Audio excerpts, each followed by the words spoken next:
बेटे को सम्मान से बुलाएंगे तब दुनिया सम्मान से, पहले हम अपने घर में तो सम्मान शुरू करेंगे। हम पूछलिए, एक आदमी पूछल वहीं पर बैठे तो बेटा को तो कहना सांसद जी बोले कल के हमें बोलबे तब सब बोले। एक बार अगर भविष्य तय हो जाएगा तो थाना में 60% विवाद रुक जाएगा। सिविल कोर्ट में दादा केस करता है सिविल सूट तो पोता को जजमेंट मिलता है और बेचारा जमीन का मालिक जो है न्याय पाते पाते ऊपर चला जाता है।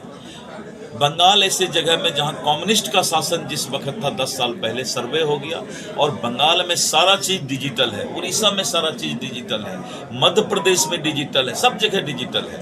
तो थोड़ा कष्ट तो होगा, लेकिन जो प्रॉब्लम था उस प्रॉब्लम को दूर करने के लिए एक बार 3 महीना का समय और विभाग को हिदायत कि कागजात तुम्हारे पास है तो तुम मांग क्यों रहे हो रैयत से भाई? अगर कागजात नहीं था तो ऑनलाइन रसीद कैसे काटे? तो ये सारी बातों का हल राजस्व मंत्री के रूप में, एक आम जनता के रूप में, पहले राजस्व मंत्री को एक आम जनता होना चाहिए, तो मैं एक आम जनता हूँ और इसीलिए 3 महीने का समय हम देंगे। सर्वे होगा, क्योंकि जो जमीन माफिया है या जिन्होंने अतिक्रमण कर लिया है वो लोग ज़्यादा रिमर उड़ा रहे हैं कि सर्वे बंद हो जाए, क्योंकि 52,000 एकड़ जमीन हमारा सरकारी जमीन, 50,000 से ऊपर एकड़ जमीन हमारा अतिक्रमण और माफिया के पास है। तो सर्वे होने से वो भेद खुल जाएगा। लाखों करोड़ की संपत्ति सरकार की, इसलिए हमने ये कहा है कि सर्वे अगर डीएम का ऑफिस है तो डीएम को भी कराना पड़ेगा, एसपी का ऑफिस है तो एसपी को भी, सभी लोगों को अब जो सरकारी अस्पताल से लेके सरकारी जमीन से लेके सरकारी ऑफिस, सरकारी निवास, अब सबका दाखिल खारिज होगा। वो सरकार के नाम पर होगा, लेकिन पहले वो दाखिल खारिज नहीं कराते थे। तो सरकारी संपत्ति कोई ले भी लेता था तो केस नहीं हो पाता था। अभी हमने एक बहुत बड़ा स्कैंडल पकड़ा और के पाठक हमारे राजस्व परिषद में हमारे विभाग में है, हमने उनको लगाया है इस चीज में कि बेतिया राज की अंतिम रानी निर्वंश थी, उनको कोई बच्चा नहीं हुआ और उनका बिहार के पश्चिम चंपारण, पूर्वी चंपारण, मुजफ्फरपुर और उत्तर प्रदेश में इलाहाबाद, लखनऊ, बनारस, बहुत जगह बेतिया राज की संपत्ति है, हजारों लाखों करोड़ की संपत्ति है। उसको लोग गलत तरीके से जो है लूट रहे थे, माफिया लोग उसमें लग गए थे पूरा।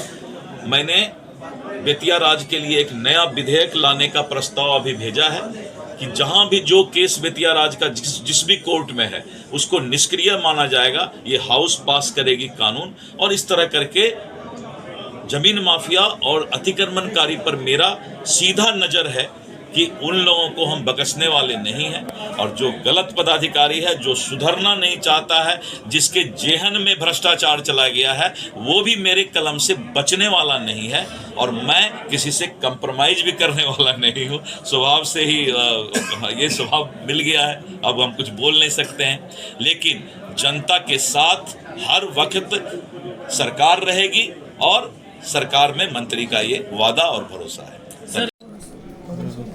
कहाँ हम उनका जब नाम बोलिए के फोन कर लगे के फोन राहुल लेके आ गए, वैसे कीजिएगा आप 2 मिनट कम हो जाने दीजिए। अभी पीछे कर फोन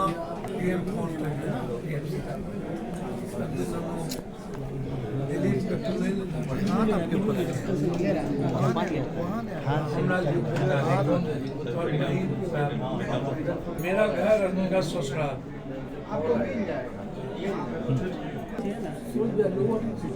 ईश्वर ने बहुत भगवान बना रहा हमारे लिए। मेरे फादर क्या थे आप उनसे पूछो। 6 घंटा साधना, अमावस्या के रात तांत्रिक।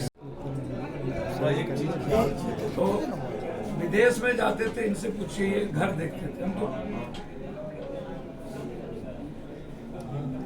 40 कंट्री समझते हैं। उस समय में ख्याल है उन्हीं एक आदमी को बोलके सांसद जी नहीं आए तो कहल के तो अपन बेटा के सांसद जी केना बोले तो नामो बोल सके। कहल के कि अगर हम अपने बेटा को सांसद जी नहीं बोले तो दूसरा आदमी भी यही नाम लेके बोलेगा। इसलिए माँ बाप को पहले अपने बच्चे को सम्मान से शब्द बोलेंगे, नहीं तो रे कलवा कहाँ छी रे, वो दूसरों लोग जो है वही सुन। तो उनका इतना बड़ा विचार था, ये माँ बाप का इतना बड़ा विचार, हम आज नहीं, एक दो जगह नहीं, अभी तक में हमको लगता है कि 20 साल सीबीआई को सौंपा गया लालू जी पर एफआईआर करने का देखिए एक वो आदेश आया। बताते हैं आपको, राजनीति में एक ईमानदारी जरूर होना चाहिए। राजनीति में एक ईमानदारी ये होना चाहिए कि जब कोई मामला न्यायालय में है तो बेचैन आत्मा की तरह किसी नेता को बहुत ज्यादा बयान नहीं देना चाहिए। न्यायालय के पास है, न्यायिक व्यवस्था पर भरोसा रखना चाहिए। जैसा कर्म करेंगे वैसा फल पाएंगे। अगर अच्छा कर्म किए होंगे तो अच्छा फल पाएंगे, बुरा कर्म किए होंगे तो बुरा फल पाएंगे। तो मेरा अपना स्वभाव है, इतना ही हम बोलते हैं। धन्यवाद।